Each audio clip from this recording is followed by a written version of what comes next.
आज आम्ही निघालोय एका भन्नाट फॅमिली ट्रिपला. पण कुठे चाललोय हे शेवटपर्यंत बघितल्याशिवाय कळणार नाही.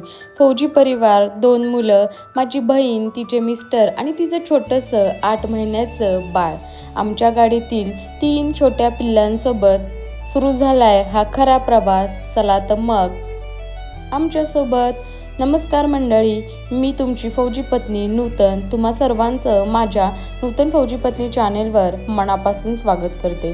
आजपासून सुरू होतोय आमच्या या सुंदर प्रवासाचा व्लॉग. फौजी आयुष्यामुळे सतत फिरण्याची संधी मिळते आणि अशाच एका खास ट्रिपची सुरुवात आज आपण पाहणार आहोत. तर सकाळी सगळं सामान व्यवस्थित भरून आम्ही प्रवासाला निघालो. आमच्यासोबत होते आमचे फौजी मिस्टर, आमची 2 मुलं, माझी बहीण, तिचे मिस्टर आणि तिचं गोंडस 8 महिन्याचं बाळ. त्यांची इको गाडी होती आणि त्यामध्ये एक सीट काढलं आणि मुलांना छानसा बेड तयार केला. त्यामुळे मुलांसाठी मोकळी जागा तयार केली होती. मुलं तर सुरुवातीपासूनच खूप खुश होती. गाडीत खेळणं, गप्पा मारणं, मस्ती करणं सुरूच होतं. प्रवास जसजसा पुढे जात होता तसतसं वातावरण बदलत होतं. कधी उन्हाचा तडाखा जाणवत होता तर कधी थंड वारा मन प्रसन्न करत होता. रस्त्याच्या दोन्ही बाजूंना अनेक ठिकाणी रोडचं काम सुरू होतं, त्यामुळे काही ठिकाणी वाहतूक संथ होती. हा मार्ग मी पहिल्यांदाच अनुभवत होते, त्यामुळे प्रत्येक दृश्य माझ्यासाठी नवीन होतं. आम्ही भोरमार्गे पुढे जात होतो. घाट सुरू झाल्यावर निसर्गाचं खरं सौंदर्य दिसायला लागलं. मोठमोठे डोंगर, हिरवाई, वळणावळणाचे रस्ते मन मोहून टाकत होते. घाटातून जात असताना दूरवर छत्रपती शिवाजी महाराजांच्या इतिहासाची साक्ष देणारे किल्ले दिसत होते. ते किल्ले पाहताना नकळत अंगावर शहारे आले. आपल्या महाराष्ट्राचा इतिहास किती गौरवशाली आहे याची पुन्हा एकदा जाणीव झाली. मुलांनाही आम्ही त्या किल्ल्यांबद्दल सांगत होतो. थोड्या वेळासाठी आम्ही एका ठिकाणी थांबलो. या किल्ल्यांकडे पाहून असं वाटत होतं काही वर्षांपूर्वी छत्रपती शिवाजी महाराज आणि त्यांचं साम्राज्य सगळं ह्याच पावलांवरून, ह्याच मातीतून जात असावं. खूप छान नदी होती, घरांचे काही अवशेष होते. उन्हाळ्यामध्ये इथले पाणी कमी झाले होतं, परंतु पावसाळ्याच्या दिवसात पूर्ण ओसंडून रोडपर्यंत पाणी वाहत असतं. कधीकधी प्रवास हा फक्त एका ठिकाणी पोहोचण्यासाठी नसतो, तो असतो मन भरून जगण्यासाठी.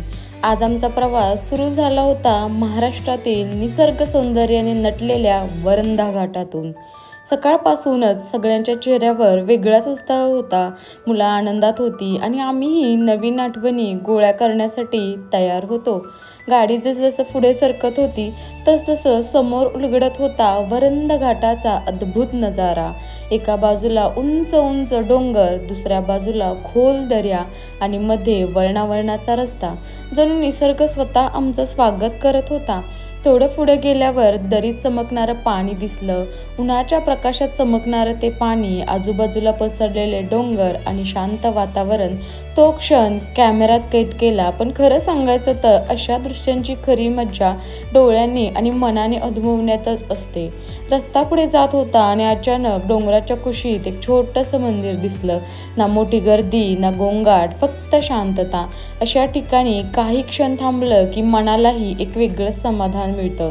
पुढे जाताना दूरवर दिसणारे डोंगर, त्यांच्या माथ्यावर दिसणारे किल्ल्यांचे अवशेष, इतिहास आणि निसर्ग एकाच ठिकाणी भेटत होते.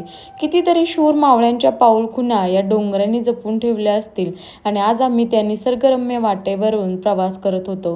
मुलांसाठी मात्र हा सगळा प्रवास एका ॲडव्हेंचर मूव्हीपेक्षा कमी नव्हता.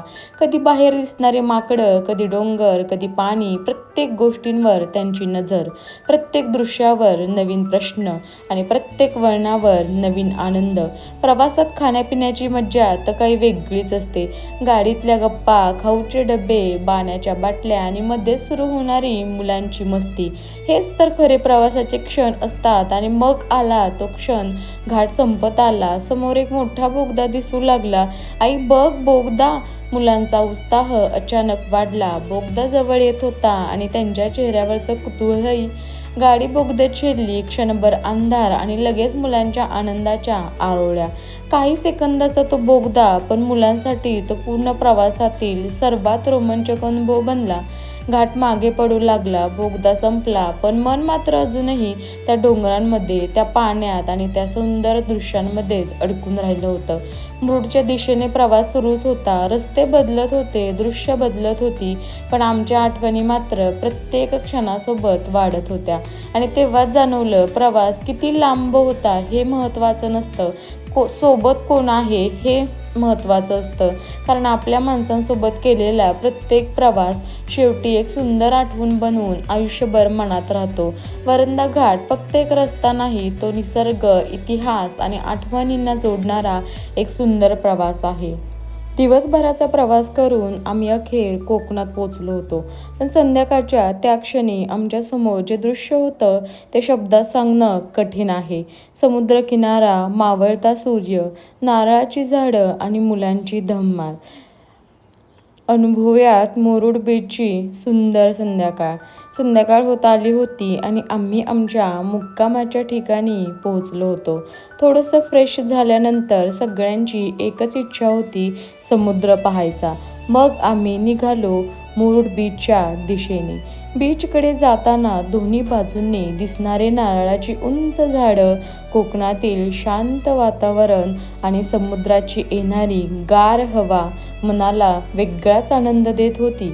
जसजसं आम्ही बीचच्या जवळ पोचत होतो तसतसं समुद्राचा आवाज स्पष्ट ऐकू येत होता आणि काही क्षणातच आमच्यासमोर पसरलेला अथांग समुद्र दिसला.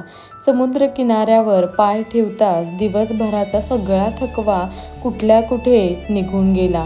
संध्याकाळच्या सूर्याची सोनेरी किरणं समुद्राच्या पाण्यावर पडत होती. आकाशात नारिंगी, लाल आणि सोनेरी रंगांची सुंदर उधळण झाली होती. खरंच कोकणातील सूर्यास्त पाहण्याची मजा काही वेगळीच असते.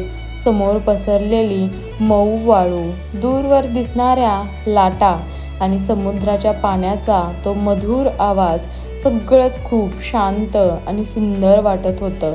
आमची मुलं तर बीचवर पोहोचल्यापासून अक्षरशः आनंदात होती. कधी वाळूत धावत होती, कधी घर बनवत होती आणि कधी लाटांमागे पळत होती. त्यांचा आनंद पाहून आम्हालाही खूप छान वाटत होतं. मुलांचे निरागस क्षण कॅमेऱ्यात कैद करण्याची एक सुंदर संधी होती. आम्ही खूप फोटो काढले, अनेक व्हिडिओ शूट केले. समुद्राच्या पार्श्वभूमीवर कुटुंबासोबत घालवलेला प्रत्येक क्षण खास बनत होता.